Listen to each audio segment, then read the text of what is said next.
তোমরা যে যা বলো ভাই, আমি আমার কাজ করে যাই। তো আজকে আবার চলে এসেছি জন্মদিনের পার্টির ভিডিও নিয়ে তোমাদের সাথে পুরোটাই শেয়ার করব বলে। তো দেখো, মেয়ে এদিকে চলে গেছে দৌড়ে বন্ধুদের সাথে খেলবে বলে।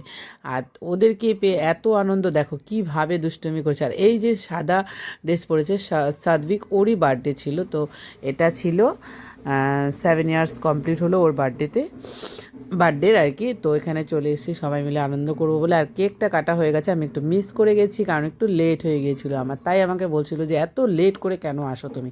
আসলে আমার প্রবলেমটা কেউ বুঝতে পারে না। যাই হোক, তো পৌঁছে তো গেছি আর আনন্দ করছি সবাই। আর মেয়ে বলছে মা চলো, এখন খিদে পেয়ে গেছে। আসলে বেজে গেছে 10:30, অনেকটা লেট হয়ে গেছে। বললাম চলো তাহলে বাচ্চাদেরকে আমরা খেতে দিয়ে দিই।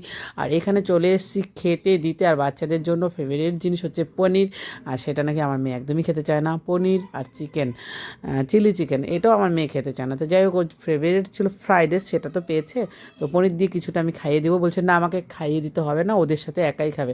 আর দেখো কীভাবে ছিটিয়ে ছিটিয়ে খাচ্ছে, মানে একা কি খেতে পারে। তো ঠিক আছে, বাড়িতে নয় খেতে পারে, কিন্তু যাক, আমি বললাম যে আমি খাইয়ে দিই, কিছুতেই হবে না, ও একা একা খাবে। দেখো পুরো থালের মধ্যে সব রয়ে গেছে, তো একাই খাচ্ছে। লাস্টের দিকে আমি ধরেছিলাম যে হ্যাঁ আমি তোমাকে খাইয়ে দিচ্ছি। ঠিক আছে চলো তাহলে। এদিকে ওদের বাচ্চাদের খাওয়া হয়ে গেল। আর এখন বড়রা বসেছে। আর আমার এই বান্ধবী দেখো আগেই বসে পড়েছে আমাদেরকে না নিয়ে। তো কোনো ব্যাপার না, ও আসলে বাড়িতে যাবে। ওর দোকানটা, মানে ওদের দোকান এখনও বন্ধ হয় না, অনেকটা লেট হয়ে গেছে। আর আমরাও খেতে বসে পড়েছি ওদেরকে রেখে, বারোকে রেখে। তো কী করবো, অনেকটা লেট হয়ে গেছে, ওরা অনেকটা দেরিতে খাবে। আর তো চলো, ভিডিওটা কেমন লাগলো অবশ্যই কমেন্ট করো। ভালো লাগলে একটা লাইক কমেন্ট শেয়ার করে দিও। বাই বাই, আজকের মতো এখানেই, পরে আবার দেখাবে নেক্সট ব্লগে।